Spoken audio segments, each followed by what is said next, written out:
ایک سوال یہ بھی تھا کہ یہ چوتھا وغیرہ کیوں کیا جاتا ہے؟ چوتھا کرنے کا مقصد یہ ہے کہ رسول اللہ صلی اللہ علیہ وسلم نے فرمایا کہ مومن کو 3 دن سے زیادہ سوگ کرنے کی اجازت نہیں، یعنی اس کے کوئی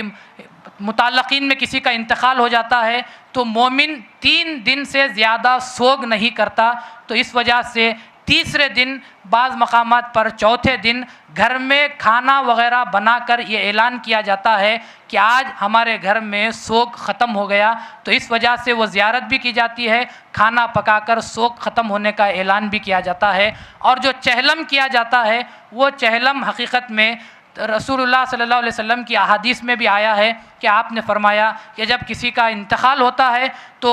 مرحوم کی ارواح کو اس بات کی اجازت ہوتی ہے کہ وہ انتقال کے دن سے 40 روز تک عصر کے وقت میں اپنے گھر کو آتی ہے جہاں پر اس کا دم نکلا تھا، اور فجر کے وقت میں وہ واپس اپنے قبر کی طرف جاتی ہے، تو 40 دن تک ان کو اجازت رہتی ہے کہ وہ عصر کے وقت آتے ہیں اور فجر کے وقت جاتے ہیں۔ جب 40واں دن آتا ہے، جب وہ آخری گھڑی ہوتی ہے، اس کے بعد ان کو دوبارہ گھر کو آنے کی اس کی مرحوم کی روح کو اجازت نہیں ہوتی، بلکہ اس کی روح کا آسمانوں پر بلایا جاتا ہے، تو اس وجہ سے 40واں کیا جاتا ہے۔ اسی کو گھڑی بھی کہتے ہیں، یعنی 40 دن تک یہ آتے تھے، 40ویں روز ہمارے اور اس روح کے درمیان آخری ملاقات ہے اور آخری گھڑی ہے، یعنی جدائی کی گھڑی ہے، اسی کو چہلم وغیرہ کے نام سے یاد کیا جاتا ہے۔ لیکن چوتھا، 10واں، 20واں چہلم جو بھی ہے، یہ تمام کی تمام چیزیں یاد رکھیں، یہ تمام ایصال ثواب کی نیت سے ہونی چاہیے،